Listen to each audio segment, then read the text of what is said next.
So let's be honest. I know I'm not the most exciting YouTuber that you could watch, but if you want some good instruction on how to turn, a couple of these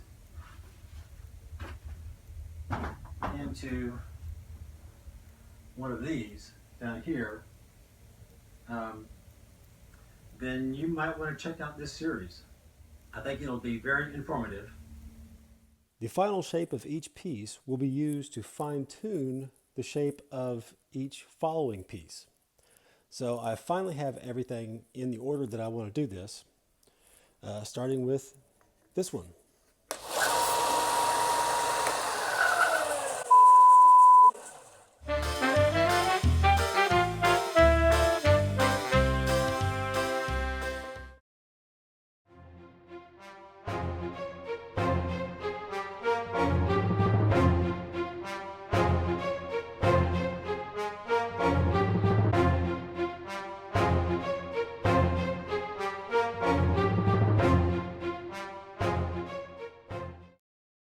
Okay, I'm going to show you how to make a custom pattern for the top part or dome section of the Boba Fett helmet.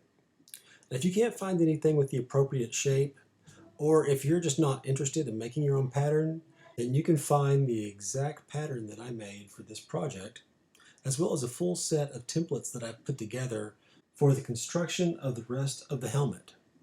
You can find all of this down below in the information section.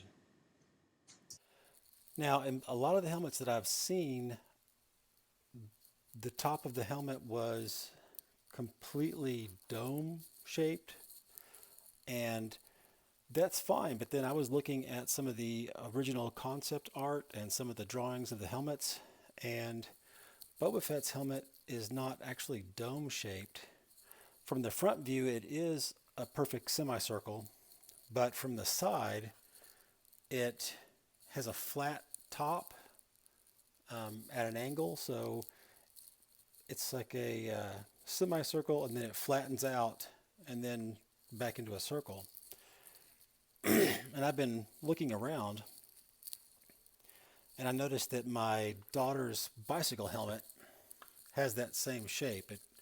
It's curved up here, and then here it flattens out and is in a straight line, and then it curves back down. And I took a measurement, and this helmet is about the size that I want, and it's the right shape. So instead of using the patterns that you can find on the internet, although I'm sure some of them are the same as this, I wanted to go ahead and use this part for the top part of the helmet. And I'm going to show you how to do that.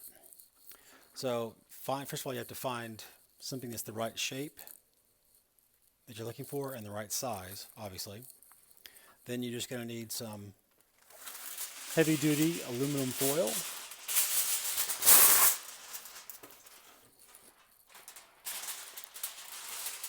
And you just kind of want to form it to the helmet.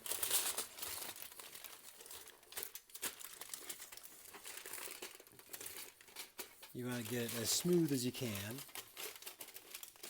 The reason why I use aluminum foil is that it will kind of stay in place. But you can really use anything you've got that'll,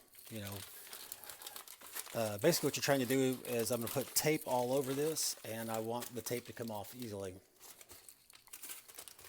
So that's where the foil comes in hand. I suppose you could use some sort of cling film, the plastic wrap.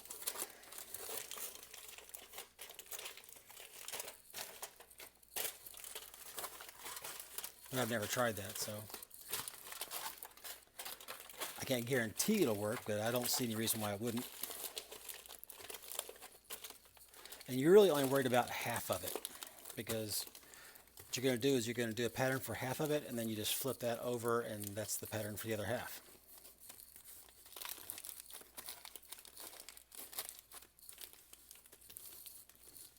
Okay, so I've covered this with foil, and then you want to take some duct tape, or in this case Gorilla Tape, and you basically just want to cover this thing using small pieces. You just want to cover the helmet.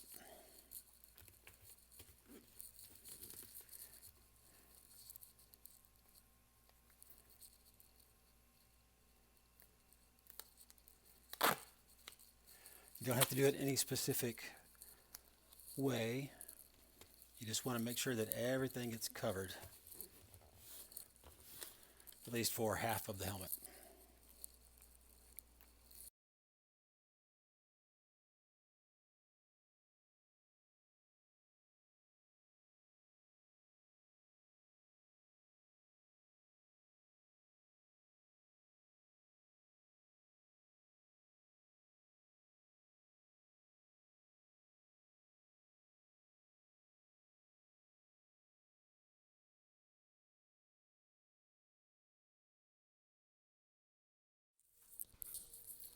All right, this looks pretty good.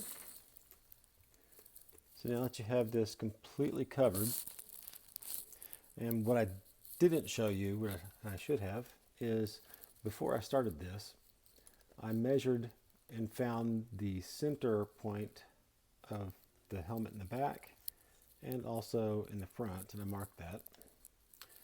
So now I just want to transfer those marks. I've got a silver pen because with the black tape you can't really see a regular Sharpie, so silver works really well for that.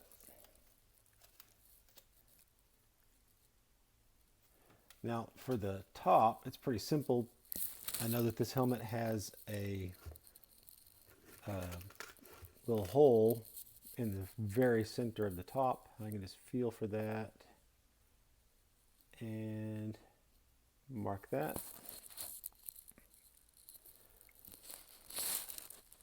So I want to draw a line connecting those 3 points.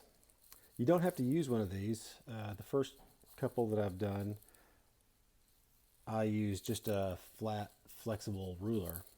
And that works pretty well. This works better.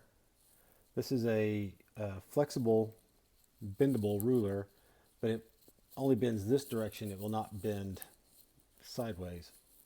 So that makes sure you get a straight line. If you use like a piece of string, it can end up curving in multiple directions, and you don't want that. And I found that these little clips, those little clamps, work really well for this. So all I have to do is line this one up, put the clamp on, pull it straight across, line it up on this end, put the other clamp on,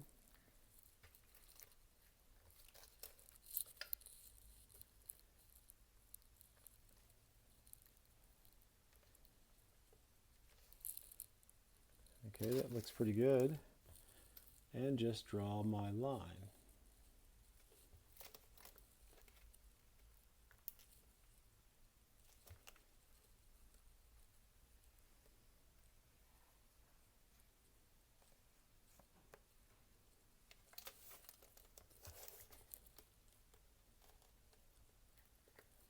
Move that over so there's room for my pen.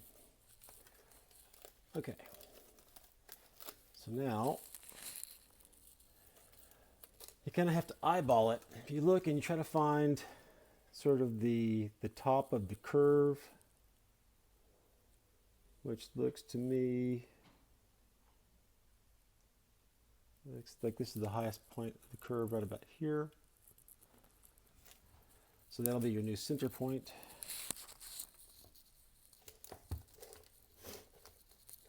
And it's just a matter of rotating this around, making sure this stays where it's supposed to.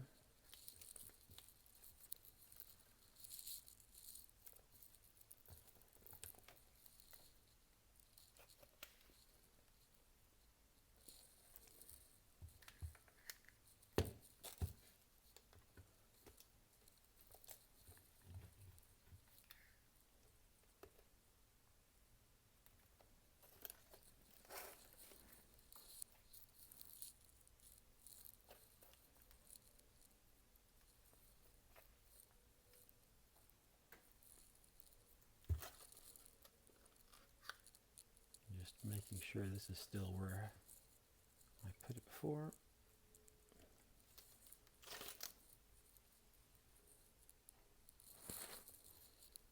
Once again, draw your line.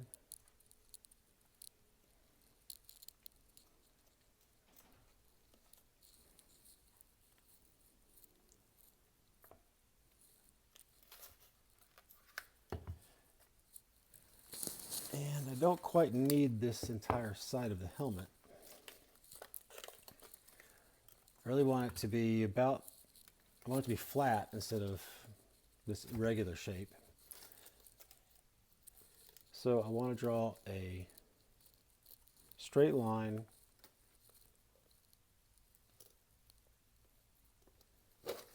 that connects the two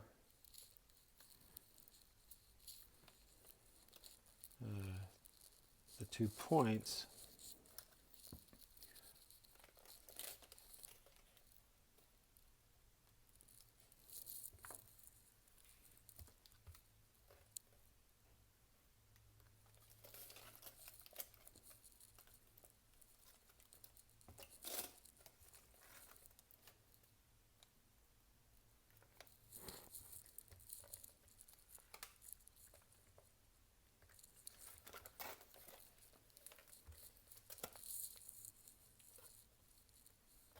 I want to make sure it's above this little dip here.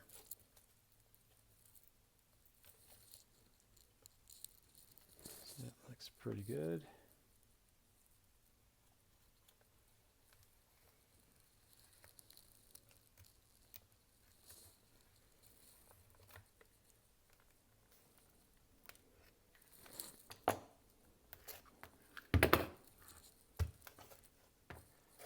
Now this is the most important part of this. You want to go in there and just put some little hash marks every 1.5 to 2 inches.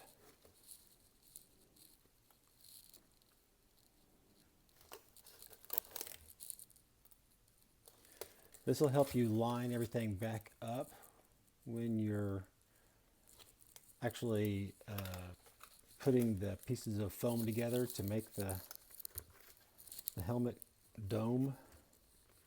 And you can go ahead and do this here as well.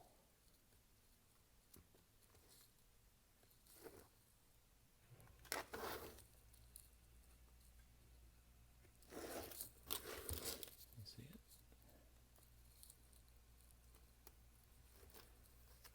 it. And you want to go ahead and mark this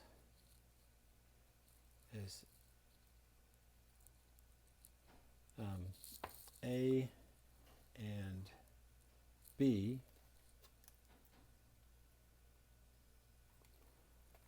or better yet, let's make this, let's see, this is the right side of the helmet, so we'll make this R1 and R2. That way we can see that this side of the pattern is for the right side of the helmet. And I guess what we can do at this point is we'll do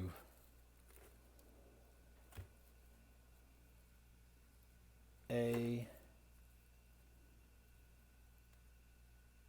and then mark this side also as A.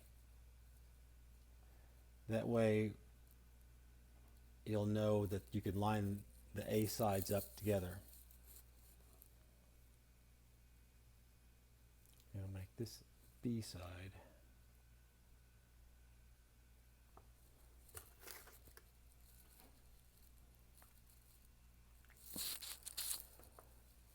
And from there, it's just a matter of taking a sharp blade and cutting it out.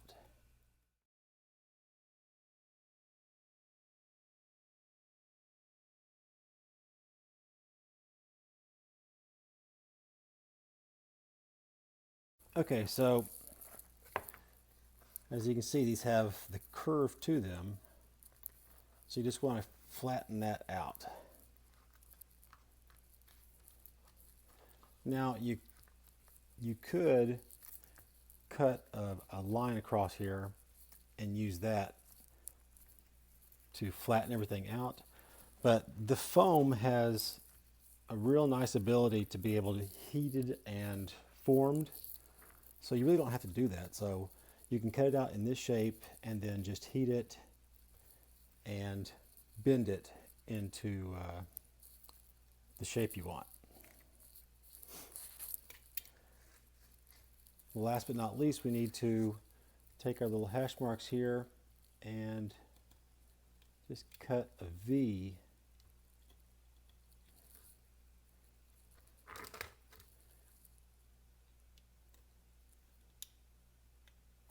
Cut a V, basically just the width of the Sharpie mark.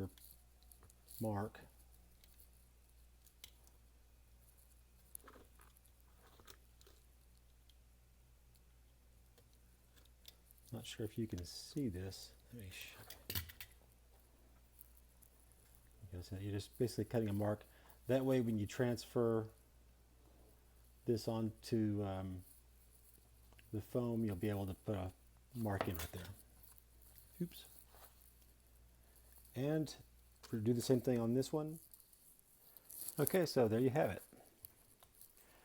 We have our two pieces of the pattern.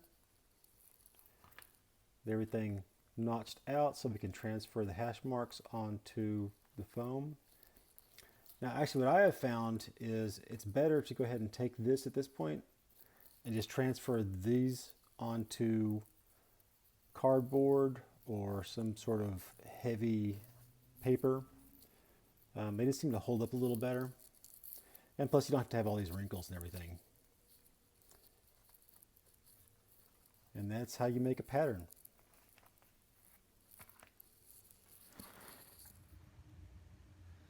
Pick a corner of your foam to start. Avoid starting in the middle so you don't waste too much foam. It should only take 2 sheets of foam to get a helmet. Now, depending on the pattern that you choose, yours may look very different from this.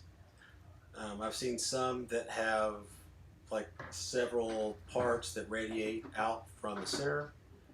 And of those, I've seen some that are one piece that's the entire dome. And I've seen others that are like this and have a front and a back that form the left and right sides of the dome. But no matter what yours is like, the procedure is pretty much the same as this. You just want to lay them out, and I like to pin mine in place.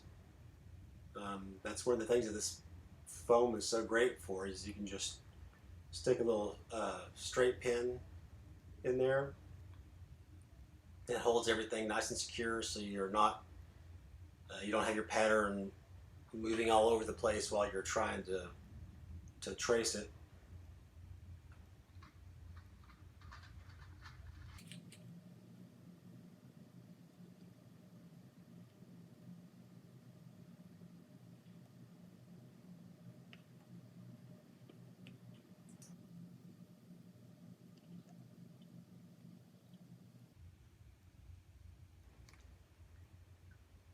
Now, once you have everything securely pinned in place, go ahead and trace your pattern out onto the foam.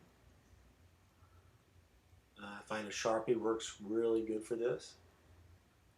Don't forget to put the hash marks in where the notches are.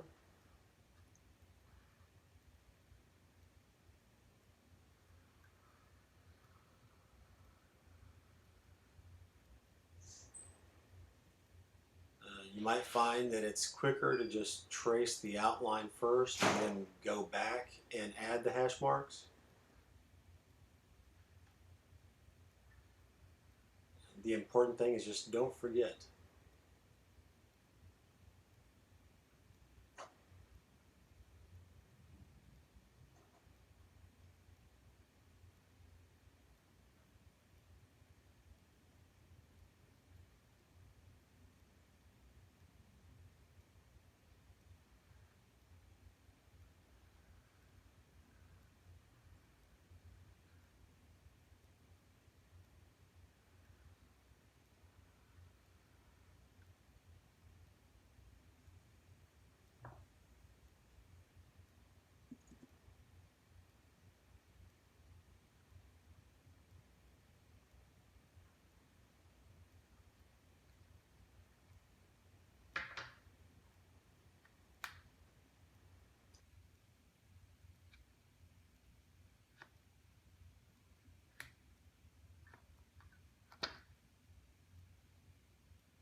And don't forget to transfer all of your labeling from your patterns onto your foam.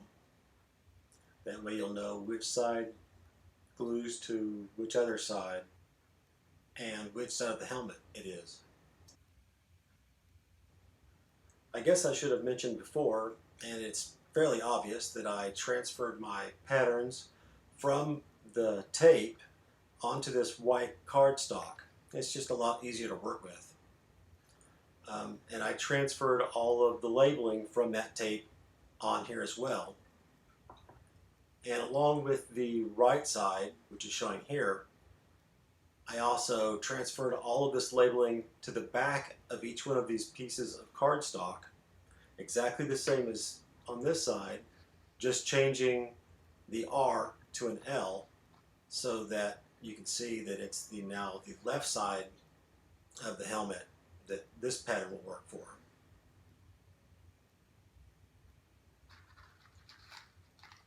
And we're just going to do the same thing as we did before, just now with the new side.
Now that you have your pattern transferred to the foam, it's time to cut them out. When cutting this foam, you're going to want to use a knife with a long blade. That way you can use a shallow angle when you cut. This is going to give you the cleanest edge. Also, make sure to keep the knife as close to straight up and down as you can. If the edges end up with extreme angles on them, it's going to affect the way they fit later on. Just take your time. And it looks like my knife is not quite as sharp as I would like it to be.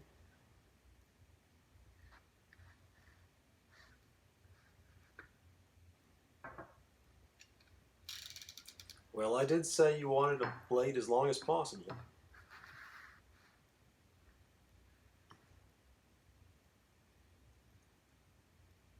Well, there's the shallow angle that you want, and it does make a much better cut.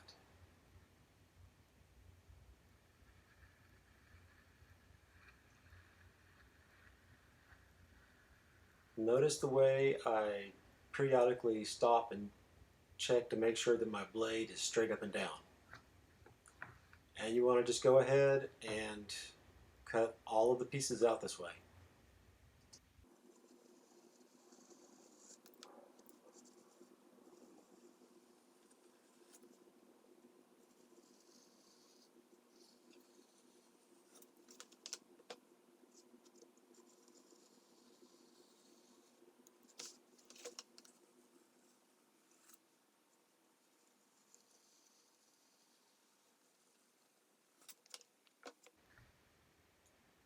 If you're unsure of your knife skills and you have a disc sander, then all you have to do is cut near the lines and not worry about getting right on the line. You can just use the disc sander to clean up your cuts in the next step.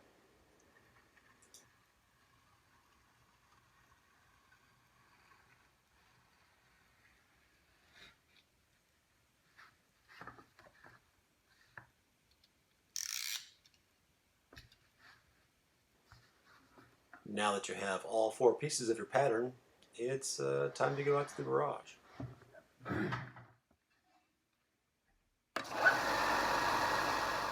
Now it's just a simple matter of removing the material up to the line. The disc sander also has the advantage of allowing you to set the sanding table at a perfect 90-degree angles to the sanding disc. That way you know you're going to have a nice, perfectly angled and flat surface that's going to give you the best results later on when you start gluing these parts together. Now it's important to note that this only works when you have a shape with a convex surface. If you try to do this on a shape with a lot of concave curves, you're going to have a hard time doing this with the disc sander.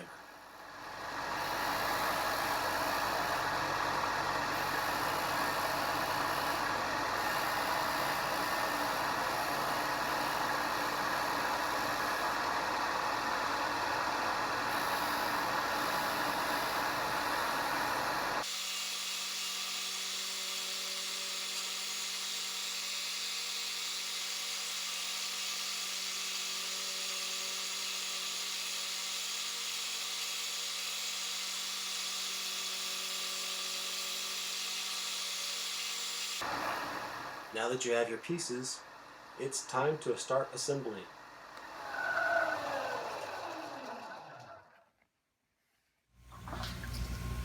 Okay, now we're ready to glue these pieces together. You can use different kinds of glues, but the kind that I prefer is this barge glue or barge cement. I haven't been able to find it at, say, Home Depot or Lowe's or anything like that, but you can find it at, or online. Just do a search online for barge cement. This is great stuff. This is what they use to make shoes, so it really does grip. Now I find that for things like foam, you want to do 2 coats, and it's definitely a good idea to wear gloves.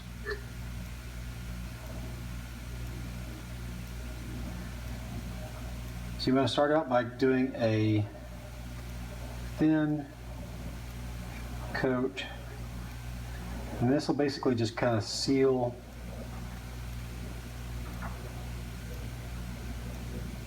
the foam up.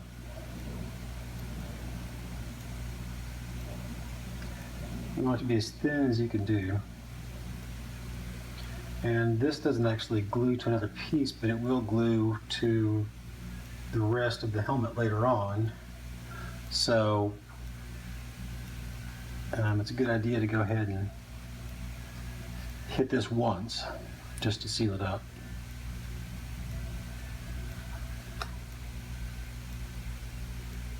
Now, I just heard the phone ring, so there's a good chance that the kids are going to run out here in a second.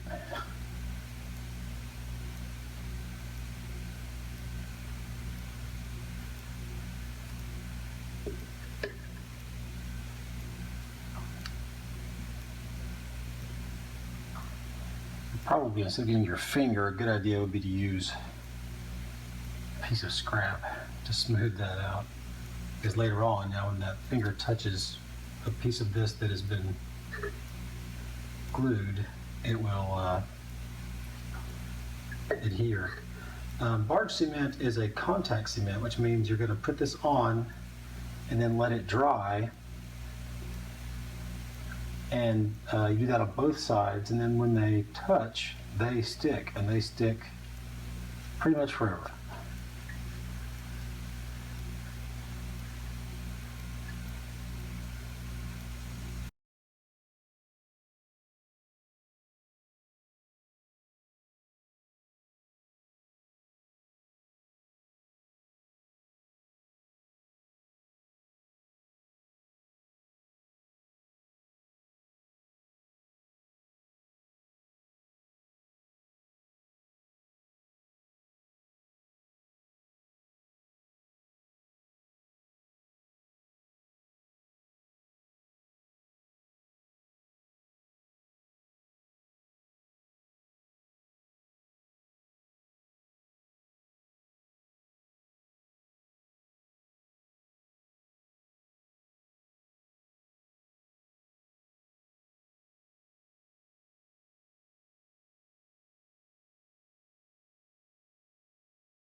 like I said, on this first coat, you don't really want to get any great quantity on here. You want it to be just as thin as you can get it on there and coat it, because you're really just trying to seal the foam up.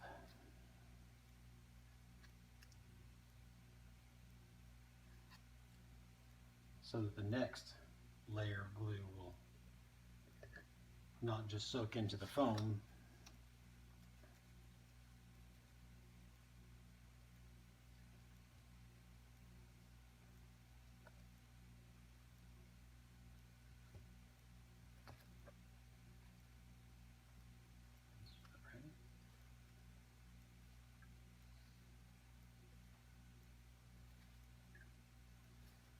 Okay, this one is just about right. You can see that it's not as shiny. So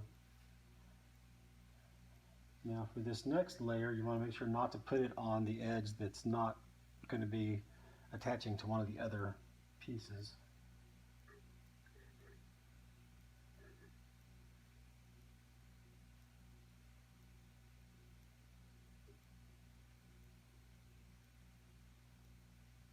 This one also, you don't want it to be really thick, but you want to make sure you cover everything good.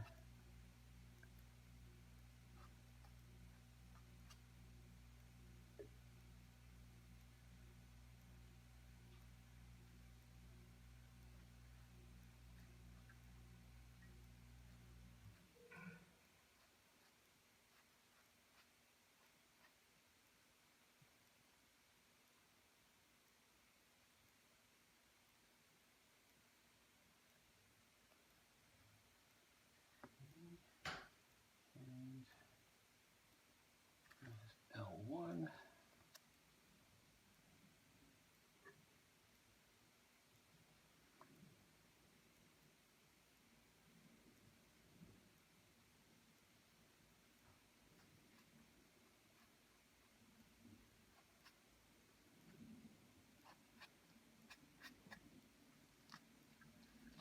Now I'm not wearing a respirator, but you definitely want to do this in a well ventilated area.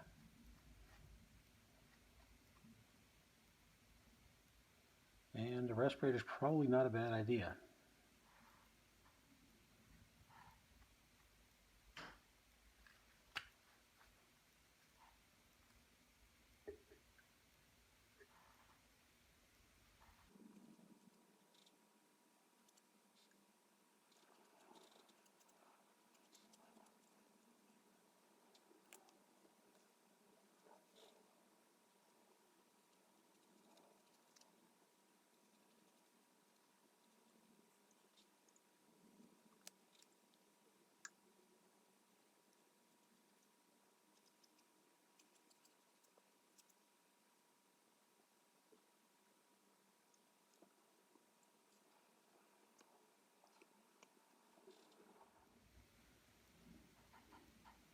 Now once again, I'm going to avoid that side that doesn't have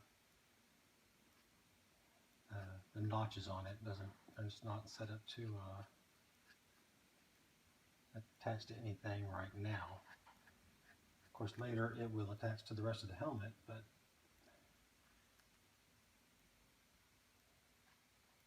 for now, we're just going to leave it alone.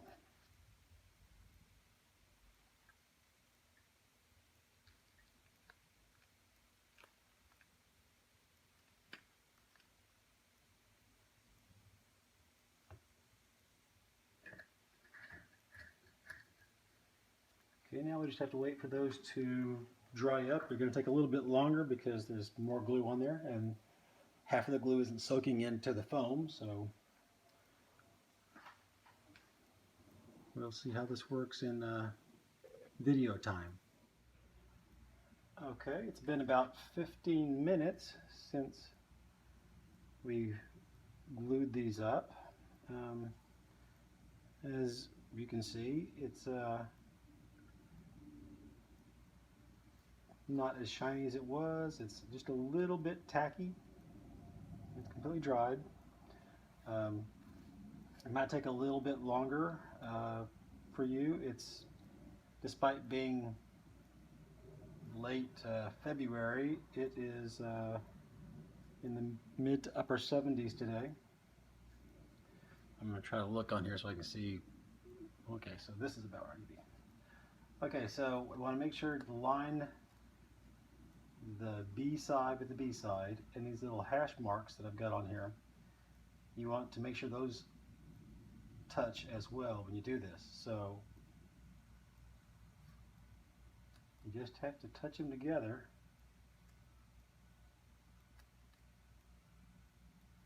And it'll stick. I try to put my finger across here so I can kind of make sure they're perfectly lined up. And then just try to line up the little marks. These marks really come in handy when you can make your own pattern and put these marks on there. It really makes things work a lot better.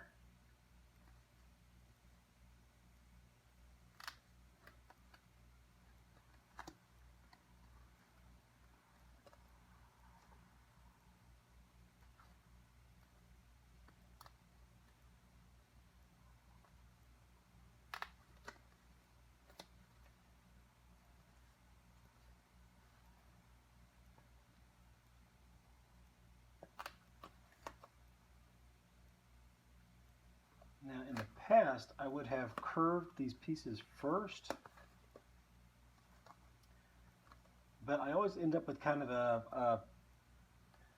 the helmet has kind of curve and then flat and then curve and flat, so I'm going to try to stick these together first and then curve the whole thing as one piece. But that does kind of make it difficult at this point. I need to make sure that it starts bending the right direction, because it could just as easily have bent concave to the camera right now.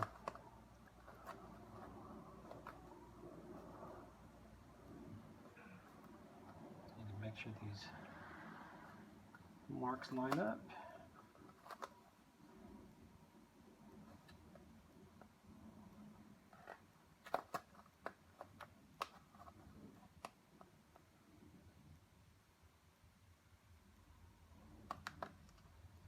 And without those little hash marks, who knows how those would have all matched up, and it could be a completely different shape.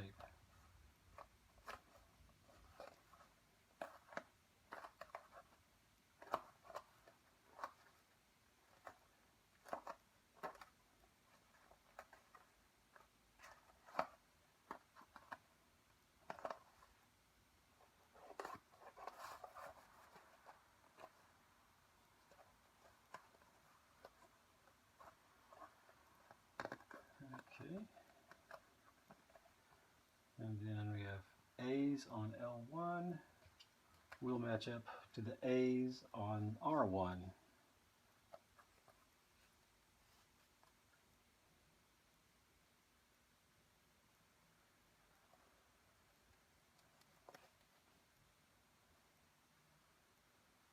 And I can't reiterate enough about these hash marks, getting the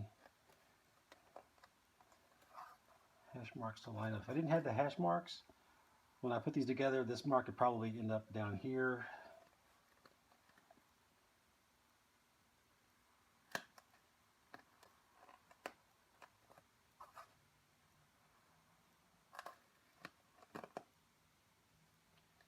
I'm going to tell you, doing this for the camera is a little bit harder than just doing it.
kind of getting the exact opposite of what I got when I curved it, in that I've got straight, curve, straight, curve.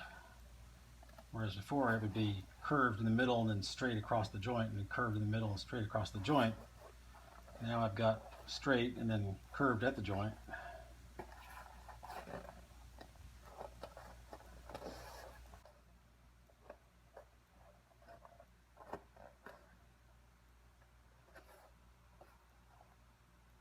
But here's how those pieces fit together. Now notice, if you can, I don't know if you can see it or not, but it's not just a dome. It comes up and then it's flatter across the very top and then curves around the back. And that's the shape that I was going for.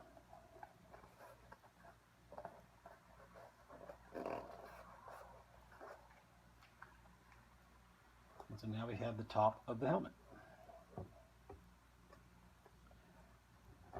Now we'll need to wait a couple of hours before I put the heat to this and start really trying to smooth it out, because if I put the heat gun to this right now, it's going to just, those seams will come apart. The glue will soften and it'll come right apart.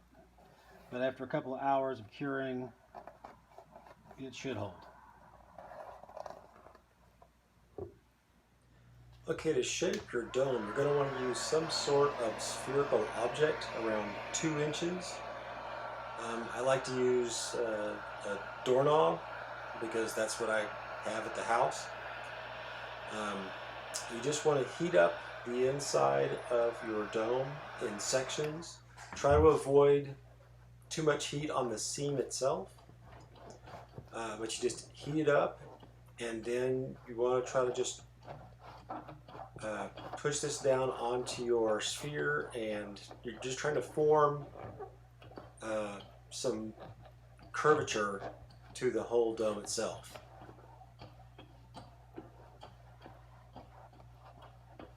Once it cools off, it'll pretty much stay the way you've stretched it, and then you just go back and heat up another section, or heat that section up again to get the curve you're looking for. You don't have to use a doorknob. Any spherical object will work. Curtain rod ends. I know that online I've seen someone use half of a acrylic sphere, which they mounted on some type of a platform that they made. I think you can get acrylic spheres at hobby stores. I just like the doorknob because I have one. I've seen them at Home Depot for under $10. I've seen them online for under $5. Just make sure you get the kind that's a perfect sphere and isn't flat at the top.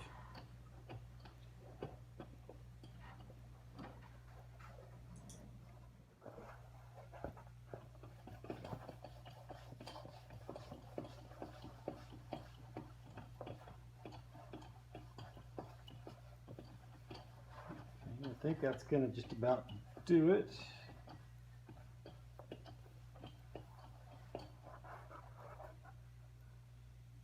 If you can look at that, you can see that it's no longer straight edged and then turned and straight edge. Now it's got a nice curve to it, and that's that. Okay, now when it comes to these seams, what we want to do is sand them reasonably flat, and I found the best way to do that is with a paint stir stick with some sandpaper just glued onto it. I've used, or tried to use in the past, these sanding blocks like this. It's just like a foam block that has sandpaper glued to it. You can buy them at the store. I think it's because of the flexibility of them. It just doesn't seem to do much with this foam. By far the best thing that I've found is the same thing that I've seen everybody else use, which is these paint stirrers with various grits of sandpaper glued onto them. And you just start out with the coarsest, which in my case is a 60 grit, and start sanding away.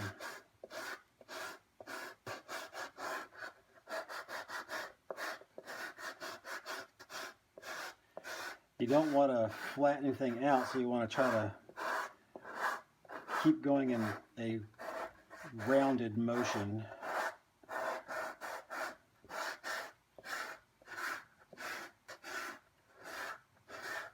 I'd like to say that there was, you know, something like you always push away or always pull toward you, but I really haven't found that that makes a difference.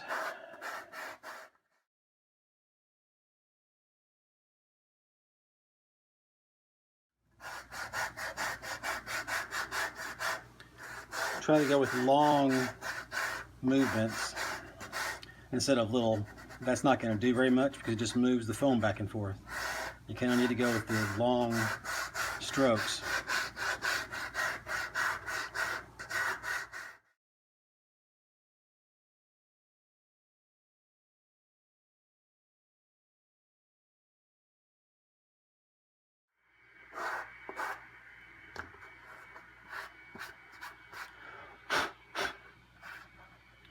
Then you just go to your next, which is, in my case, 120 grit. Go over the same area. You're pretty much just removing all of the marks that the coarser paper did.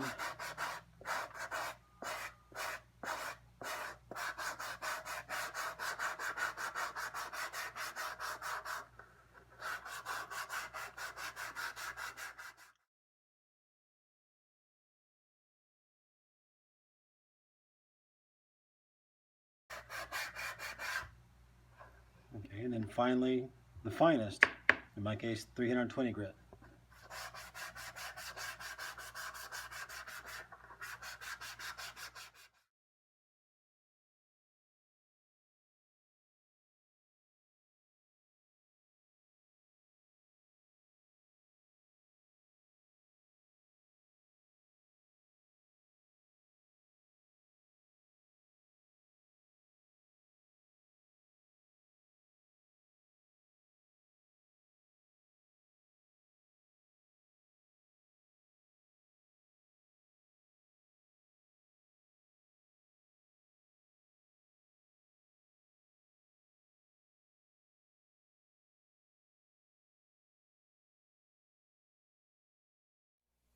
Once you finish sanding, you're ready to move on to the next part of the project. But first, a quick correction. When I was showing you how to lay out the pattern on this helmet, I started down here at the very bottom of the front of the helmet, and that's not where you want to start. That's not where you want the bottom of the dome to be. What you want to do is to move to the point where the curve just stops curving and starts to straighten out. Same thing on the back. You've got a curve and it's just starting to flatten out. But the important part really is the front. Once it starts to straighten out, that's where you want to make your beginning point. And the other thing is you just want to make sure that the line you pick from here is at 90 degrees to the center line. Because if it's not 90 degrees from there, you're not going to get a level dome when you put the two halves together. So you make your center line, and then you can make your baseline at this point 90 degrees from the center line. And then from there, you can pick your high point and mark that line in between the two. Otherwise, you just end up with, you still have a dome, it's just a little bit too tall for what you're trying to do. So I hope that clears things up. I hope you found this video helpful, and I hope that you join me for future installments of this series. where we take the project from the simple dome that we just completed to the basic construction of the helmet. And then in the last installment, we're going to go ahead and paint this up as a Boba Fett helmet. I apologize for some of the terrible camera work in this video and the beginning of the next video, but I can assure you it does improve over time. If you found this helpful, then go ahead and subscribe, or at least give me a thumbs up.